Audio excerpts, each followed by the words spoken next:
Hello there, it's Major League Soccer Match Day 8. Bob here with Dion. We're bringing some great picks through all of Major League Soccer. This is Match Day 8, picks and prediction show. Let's get into it.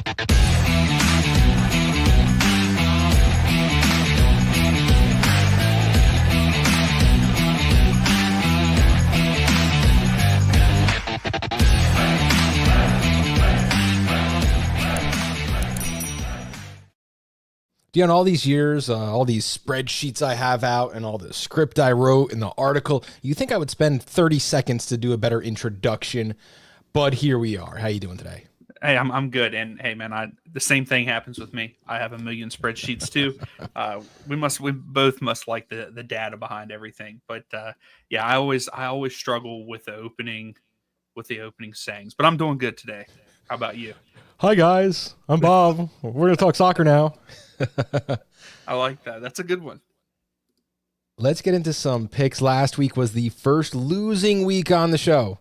We were down 0.21 units as a group, led by me going 1-5. However, Alex bringing it around 4-0 plus 5.23 units kind of saved the day. Scott making his picks from Italy. Dion had a decent week going 50-50 on your picks for a plus 1.3 unit. But, you know, hey, slow and steady wins the race. That puts you at a nice number for the year. There are our weekly totals if you're catching us on YouTube or on Spotify video. If you're not, you should be, because I actually get money when you go on those. But if not, you can find us on all your favorite podcast networks. Just search the Designated Pundits or Major League Soccer and we'll be one of your top results there. Again, 8-10 last week, minus 0.21 units. Our first losing week, the 7th week of the Major League Soccer season. But we are 62-58 on the season on 120 wagers, plus 14.1 unit. No one can be upset at that. Sorry if you trailed us on a couple of bad picks last week, but we're back in the laboratory doing what we do best, talking Major League Soccer. Dion, before we get too far into it, you have kind of a similar strategy each and every week. When I'm looking at your picks, kind of seems like you tail one strategy and kind of flip-flop back and forth. Can you just talk us about how you go about making your picks each week? Oh man, that's so is that too top secret? I mean, no, definitely not. To be honest, I really just started this is my first season really doing this, jumping into like the odds and the different betting things. The handicapping station, sure. Yeah. Like it's I really just like looked at what you guys did the first couple weeks and then kind of just build off of that. And then I also try to be a little bit different than what you guys do, just to add some things. So really there's nothing too scientific about it, but that's pretty much what I do. I actually started this week with a spreadsheet for the first time. Now I've hundreds of spreadsheets for Major League Soccer betting. I mean, like AI generated formulas going back and forth, all kinds of stuff. But, I think seeing what you have a taste for and seeing what you pick is great. I know some guys who only bet team totals and do fantastically. So let's see what we have. And talking about contrarian plays, we are actually opposed on picks for today's first match. That's the first match of the week, 2:30 in Toronto. You have two northern cold weather teams, Toronto FC hosting Minnesota United. When we look here at some betting lines, let's see. Toronto plus 180 to win, Minnesota plus 140 to win, and the draw is at plus 230. So we're starting with the game where the away team is the favorite. Toronto have only had 2 matches at home, a draw and a loss in 2025. They have 3 draws and 4 losses on the season, and they're a team I'm looking to kind of pick against just about every week. They have a lot of top-tier talent, but have not put it together. What side do you have lean on in this match? So I am actually going with that team that you're betting against. I actually went with Toronto, draw no bet for 105 in this one. I went with them because I think that they're going to build off the momentum of drawing with Miami last weekend. And really that is my only case because Toronto is only averaging a half of a goal at home. They're giving up a goal at home. And then Minnesota, they're scoring almost 2 on the road, but they're also allowing 1.25 goals a match there on the road. So I think this is an opportunity for Toronto to get that first win of the season, and they're at home. So I think that they're going to do it. And that's why I went with Toronto draw no bet in this one. I think that is a nice handicap. Every time you get a home team on a draw no bet at plus money, we love that all day long. I went the opposite way, and I went Minnesota draw no bet minus 128. We're both taking pick'ems in this one. Now, I think that this is all going to lie at the feet of Minnesota's attacking players. Oluwase, 5 goals and 1 assist in his 6 matches, and Kelvin Yeboah, 4 goals during that span. They just have that top-tier talent that is clicking at this time. I think this is going to be a lower scoring match. I don't think this is going to be a barn burner, and lower scoring matches sometimes favor the away side. Minnesota is a good counter-attacking team. They have a ton of speed that I've watched. If no one wants to win this game, I think Minnesota might, get like that 85th minute first or second goal and walk away with a win here. We do have 2 official plays on this. Myself, draw no bet minus 128 on Minnesota, and Dion, Toronto FC, draw no bet at plus 105. Great numbers there. Now, heading into the next match of the week, we have DC United hosting FC Cincinnati. DC United is coming off of 3 straight losses to San Jose, Columbus, and Orlando. FC Cincy is looking for their second away win after taking Nashville 2-1 just 2 weeks ago. They're off a home win against the Revolution where they won by a 1-0 shutout, which was their 3rd shutout of the season. Taking a look at these bets here, you have DC United plus 130, FC Cincy at plus 190, and the draw at plus 250. Over-under, if you like going that way, minus 150 to the over, plus 124 to the under. For this match, we have 3 official plays, myself, Alex, and Dion. Dion, why don't you take this one away? Yeah, so in this one for me, I went with Cincinnati draw no bet. So I went another draw no bet. But man, looking at that under 2.5, that would have been a nice combination there, putting that on there like that. But yeah, I went with Cincinnati. DC United are, to me, in shambles. I mean, losing to San Jose, I know it was on the road, losing 6-1. And like I said on my channel and stuff, if you can shut Benteke down, which I think Cincinnati have that kind of defense that can shut Benteke down. If you can shut Benteke down, you win the game. DC United have no one else on that team, and I hate to say that, but they don't have anybody. So I have to say Cincinnati draw no bet, just on that off chance that they are only winning like 1-0 late in the game, and then Benteke comes up with a header like that. You know what I mean? Like it could happen that way. So I went with Cincinnati in this one. Unders are one of my most successful bets, but it stinks to bet an under because then you're rooting for nothing to happen for 50 minutes. I had to find another way to play this match, and I did. My official play here is going to be Cincy draw no bet at plus 105, same as you. And Alex, our co-host, not here tonight, plus 190 on Cincy to win outright. I think that is the right way to lean in this one. Cincy started with 2 straight away losses before beating Nashville last weekend. If they can score 2 on Nashville at home, they can score 2 on DC here away. Now that I'm saying that, I'm looking at the Cincinnati over under 1.5 at plus 130. I think that has a really good chance of hitting 2, but after this is our bounce back week. We don't need to, rebuild Rome in a day. So let's have a nice couple of plays here. Cincinnati draw no bet at plus 105 for me and Dion. Alex with Cincy at plus 190. Heading now back to the Great White North, CF Montreal, 0-2-5, host their first home game of the season against Charlotte, who's 4-1-2 on the season. That is at Stade Saputo, which had some construction done. It seems like every season Montreal starts with these away games. It's been a few years in a row now. After a long 7-match away stretch, CF Montreal, they want to be home. Last season, I pulled up the stats. They scored 30 while conceding 25 at home for a +5 goal differential. In comparison, they scored 20 and conceded 41 on the road for a -21 goal differential. This is a team that plays very differently. Let's see if the odds makers have that. They do not. CF Montreal plus 130 as the home favorite, but a very good plus number there. Charlotte FC plus 195. If you're a Charlotte fan, that's a number that looks great too. And the over-under on 2.5 goals, -112, -108, respectively. Me and Scott both have official plays here. Scott's finishing up his vacation in Rome. Must be nice. We are here making these picks for you. And Dion, I want you to just give me a lean here. What's the first thing you see? I think jumping off the page at you.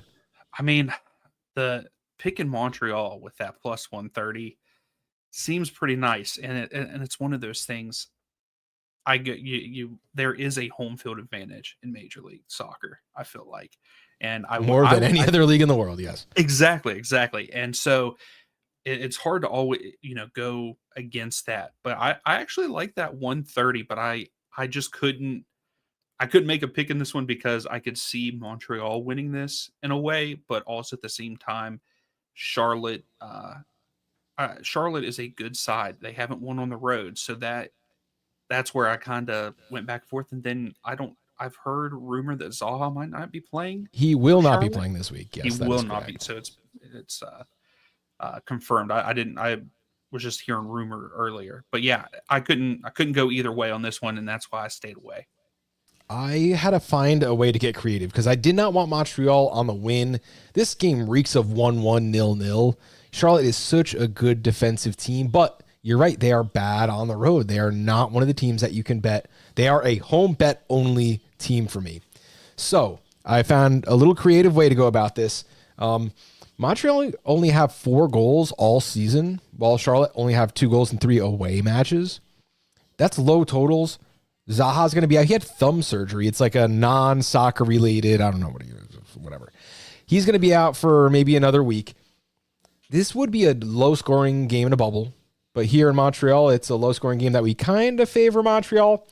I had to get creative. I played Montreal in the double chance, so Montreal or draw, and under 3.5 goals. That's at minus 117. It's a very creative way to go about this. I like to take close, cagey matches like this, and if I can get a double chance and a goal total that is an alternate goal total, I don't want to play the 2.5s of the world. Scott's going to do that, 2.5 minus 110. I don't want to divorce myself from that. So I'm making the alternate total under 3.5 Montreal double chance at minus 117 on what I think is just going to be a safe play. There's really a low risk chance that Charlotte comes out here and scores 3 goals, right? Yeah. I think I would go with yours over Scott's because even though Scott's is pretty good, I think that I would go with that under 3.5 because I could see this game ending like a 2-1. And so I would go with yours over Scott's. Let's move on now. And we're going to not Yankee Stadium, Citi Field, the other baseball park in Flushing, not the Bronx. NYCFC, they're always solid at home, and their Citi Field advantage is actually better than their Yankee Stadium advantage, if you can believe that. I regretted NYCFC at home last week where they fell to Minnesota. I'm going right back to the well this week. NYCFC against Philadelphia. Philadelphia with that high-powered offense. However, they just traded away their best player, Daniel Gazdag, to the Columbus Crew. I talked to Jose Nunez today, who's one of the beat writers for Philadelphia, to kind of, there's something going on, right? Yes, there is something big going on that we can't know about yet. Apparently, I don't know. I have no inside information, but apparently 12 days is not too much to make a little bit of a change here for Philadelphia. But I like that. I like that a lot. Let's take a look at the odds here. New York City FC plus 125 home favorites. Philly at plus 195, and the draw is at plus 250. These draws are countering in everything that we have said. These odds are countering in everything I just said because Philadelphia should probably be a pick'em with New York City right now. Like they should be closer to even based on the work Philadelphia has been in the goals they've put up on the board. Official plays here go to me, Scott, and Alex. Dion, you have no official play, but talk about it. Well, I couldn't go with this one either because you don't know which Philadelphia is going to show up. I mean, I think last week I think 3 of us went with like over like 2.5, 3.5 goals between Philadelphia and Orlando, and ended up being a 0-0 draw. So I think it just depends on what Union team shows up in this match for me.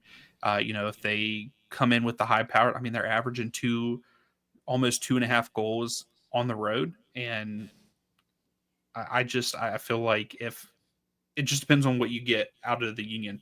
NYCFC are strong at home, like you said, and I did not know that they have a better record at Citi Field than Yankee Stadium. But yeah, I couldn't go with anything because, like I said, the Union they're so inconsistent, in my opinion. One of the most inconsistent teams this season, because they come out, score 20 goals in a game, and then they show up and score none. So that's why I stayed away from this one. But I do like a couple of the picks that you guys have, and we'll see Yeah. what everyone else goes with. My justification here is that when you miss a number 10 who's, a distributor, there's a lot of question marks there. Gazdag had 2 goals, 2 assists this season, which is 31% of the Philadelphia goals. Last season, he contributed to 30% of the goals there. So that's a huge number. NYCFC better anyway. They have a good defense.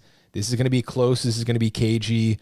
It's not going to have a whole lot of weather for once, a slight chance of rain, but it's been a mess in the Northeast for a few weeks now. We talked about that last week. This is going to be a slog. I got to go with the home team here. NYCFC plus 125. Me and Alex both sharing that bet. Scott went with just both teams to score over 2.5. He's betting goals, and both teams on the score sheet. I do like that bet too, especially with Kai Wagner for Philadelphia. Still questionable. We'll find out sometime tomorrow whether he's going to contribute in this one. Now on to a pick that Dion has that I do not. One of the rare times that I don't have one of my own plays. FC Dallas hosting Seattle Sounders. Dallas drew Atlanta in Atlanta last week by a 1-1 scoreline, and Dallas is 1-2 at home with losses to Vancouver and Chicago. The Seattle Sounders 0-1-3 in 4 away matches. They lost 3 times to 0, and then they drew San Jose 1-1 in San Jose. These two teams face off this week. FC Dallas plus 165 home dogs. Seattle Sounders plus 160 away favorites, and the draw is at plus 210. Over under 2.5 goals, plus 106 to the over, minus 130 to the under. So Vegas is seeing not a lot of goals, maybe a close game here. Dion, how do you see this? I got to agree with them. I don't think that we're going to see a bunch of goals.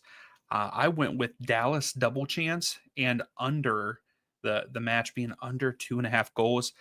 Seattle's not scoring on the road, very injury ridden. I mean, they're not even scoring half of a goal on the road in the 4 matches that they've had on the road this season. And then even Dallas at home, they're only averaging 1 goal a match. So I think that I really I feel strongly about the under 2.5, and Dallas with the injuries to Seattle.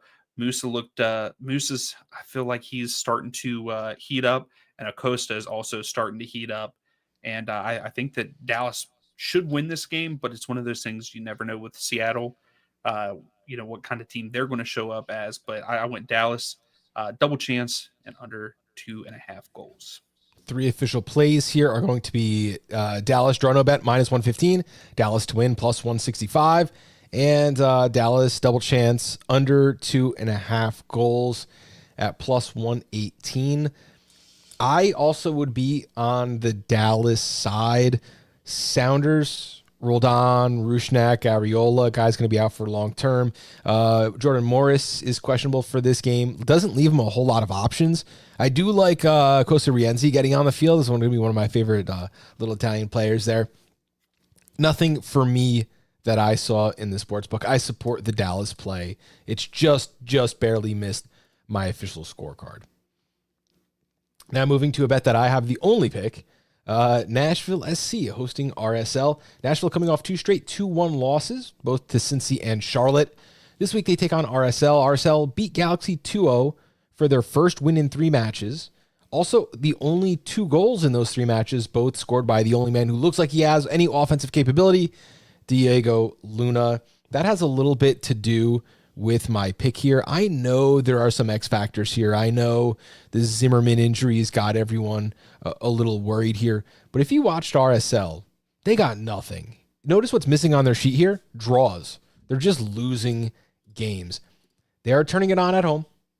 Do I trust them on the road? Probably not. Nashville SC, minus 125 home favorites. RSL plus 310, and the draw is at plus 260.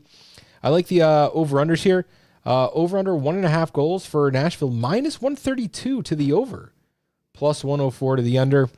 In RSL, over under 1.5 at plus 200 to the over, minus 265 to the under. So Vegas is telling us, hey guys, it's 2-1 RSL. That is the storyline that they're putting on the spreadsheet right here.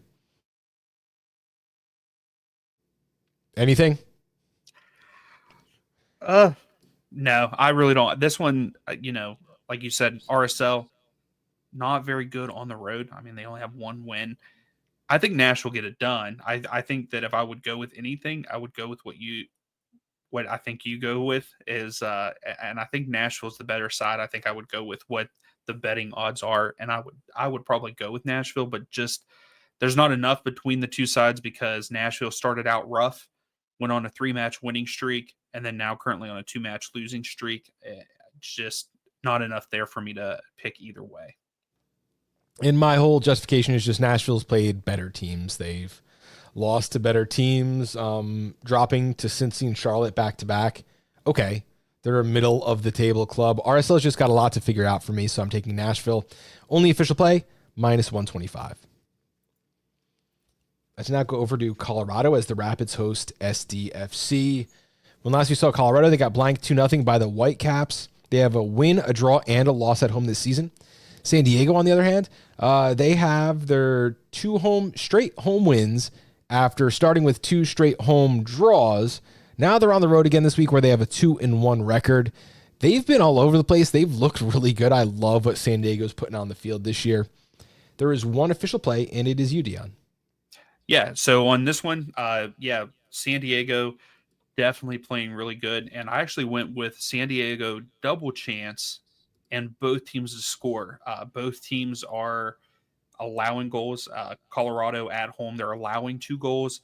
San Diego on the road, they're scoring 2 goals. And then the reverse way, Colorado is scoring almost 2 goals at home, where San Diego is letting up a goal. So I think both teams definitely score in this one, even though I think you said Colorado's coming off of that loss with no goals. Is that what you said? I think that's what you said with that last game for them. And I think that both teams score it, but I think San Diego, I'm glad that I went with a double chance because I could see with that being at altitude, that does play a role in everything. So that's why I went with double chance instead of just picking San Diego straight up and both teams to score. Yeah, love it. I have nothing to add here. I think that's a fine cap there. Colorado Rapids plus 140 if you want them. San Diego plus 175 and the draw plus 240. One official play, Dion, San Diego FC and both teams to score. Getting a nice number, plus 106. Next we head to SKC, Children's Mercy Park, 2:15 on Sunday. And let me check my notes. Sorry, I got a little distracted here. Sporting KC finally did it last week. They won their first time in 9 matches in 2025 with a 2-0 win over St. Louis City. Portland, they head to SKC this week, and they're, as good as they've been at home. Traditionally, they've struggled on the road. However, looks like they're turning around 1-1 so far this year. Maybe they're looking up. Let's take a look at the odds here. Sporting KC plus 110, home favorites. Timbers plus 210, and the draw is at plus 250. Before I bring this away with our only official play, Dion, what do you think about this matchup here? This one, I don't think, Sporting Kansas City, we know, have not looked good until last week when they won. I don't think Portland looks that great so far this season with a 3-2-2 record. I just very up and down. And I, like you said, in the last 5, there are 2 wins, 2 draws, and a loss. I couldn't go with either way in this one. I would really like to see Joveljic continue to do well. He played good against St. Louis last week. And I think that Sporting Kansas City could get it done at home and win 2 in a row. But again, I think it just depends on which Portland team decides to show up. And I couldn't go either way in this one. And that's why I didn't even make a bet. I wouldn't be shocked if Sporting KC went to August without winning 2 straight matches. Like, they are bad as a club. I can't take the Portland Timbers at plus 210, but I can take the draw no bet at plus 140. That is our one official play in this match. Portland, they've gotten together on the road. I think they can get a win. Plus 140. It's a beautiful number against Sporting KC. If not for Sporting KC's win last week, it's a 2-1 win against a team that isn't playing in the wrong conference. Okay, I'll pound SKC again, and I will bet them again until they win their second match of the season. If they turn it around here, then I'm going to be off of SKC for a few weeks. But prove me wrong. Portland is a better side. They've been without Jonathan Rodriguez. They've been fantastic, but Anthony has been lighting up Portland. I just like what they have, and I want a reason to watch this game, to be honest, because there's not much else going on here, right? No, not at all. Let's move on. This is a game that I have as an official play and included in my article on Hooligan Soccer. The Chicago Fire, 3-2-2, are hosting Inter Miami at 4-2-0. This, of course, is a primetime game, Sunday, 4:30. You're going to see a lot of Miami playing on Sundays. Chicago had a little 3-win road winning streak, which had us all thinking very highly of them. Berhalter's bringing this team from the brink of mediocrity. Chicago, they're 0-2-0 at home this season. They drew both of their previous matches. And while they did have that win streak, they lost 2-1 at Red Bull last weekend, and they drew the lowly CF Montreal the week prior. They're going to face their toughest opponent here in this one. Let's take a look at the odds here. Chicago Fire plus 170, Inter Miami plus 135 to win as a road favorite. And the draw is at plus 260. Over under 2.5 goals, minus 194. Very likely to be over the 2.5 goals. I have an official play here, and Dion, you do not. So why don't you take it away and give us your lean? So obviously, I think that the lean is in favor of Inter Miami, but I would maybe, even though the over is negative, I feel like this match will definitely be over that 2.5. I think that both teams will score in this one also, because I still don't feel like Miami have that great of a defense. So I think that Chicago will score, but I think if I would go with anything, and I probably should have, went with the Inter Miami plus 135, because I think that they will get the job done there at Soldier Field. So that's where I would lean, is towards Miami. Two official plays here, me and Scott, both favoring Inter Miami. Inter Miami are, first of all, they're undefeated. They have 2 wins and 2 draws at home. They're matching, if not surpassing that on the road, 2 wins and no losses. No draws either. These 2 results were a 4-1 victory in Houston and a 2-1 win in Atlanta. Those are impressive road wins to me. Chicago Fire are much improved this season, but they can be very improved and still be mediocre. I'm not taking them any which way over Inter Miami. 2 official plays here. Mine is Inter Miami plus 135. Scott's is a capper's cap, Dion. Pay attention. This is how you do it. Both teams to score, no draw, plus 105.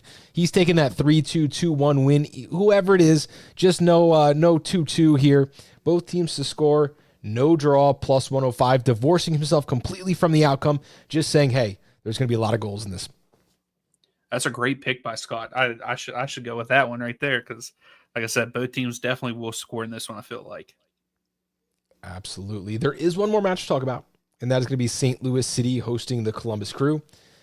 Last match of the weekend sees St. Louis City trying to end a 3-game skid against a restocked Crew who just added Daniel Gazdag in this past week. Maybe they get a little 1-cam, 2-striker system back up there. Let's see what the odds have in store for this matchup that's going to happen 7 o'clock p.m. Eastern Time in Energizer Park. St. Louis City plus 145, home favorites. Columbus Crew plus 170 on the road, and the draw is at plus 230.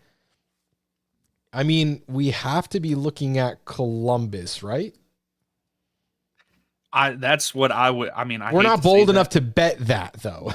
Yes, exactly. We were not bold enough to bet it, but I mean, is Gazdag going to play for Columbus this weekend, or will he be sitting out this weekend? Does it matter? No. Didn't you get that bump a little bit anyway? Maybe, yeah. I mean, and that's the thing. I love what I'm seeing from St. Louis on the defensive side, but they just cannot score. They had. I watched the game against Sporting Kansas City last week. They had so many opportunities, Bob, I mean, hitting it off the post, falling right to it, just missing left and right. And it just, you have to, there's a lot of mistakes by Sporting Kansas City. St. Louis should have easily scored at least 2 goals in it. And they're just not putting the ball in the back of the net. And until they do, I don't think I can pick St. Louis, even though they have a great defense. But I see this one being a low scoring one. I can see it being like a 1-0 Columbus, or maybe even a 2-0 Columbus.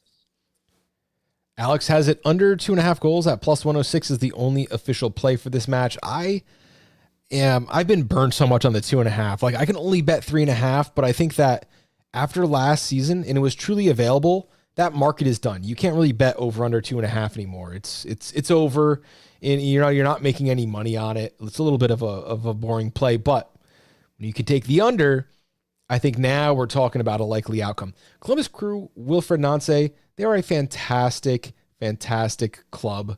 They're 4-3-0, but I'd have to think that after the week before the season starts, they sold their 2 best contributors at the attacker position, that the team feels a little better being restocked now. I do have Connor poking in here saying Gazdag was in full team training today. There's pictures of him online through Columbus announcement expected tomorrow. He's 50-50 on Sunday night. Would it past Nazi to start him for the first half? Yeah, you're right. I think you got to look at your new toys, and that is someone that we know has been a great player in Major League Soccer. It's not like a player from a foreign league.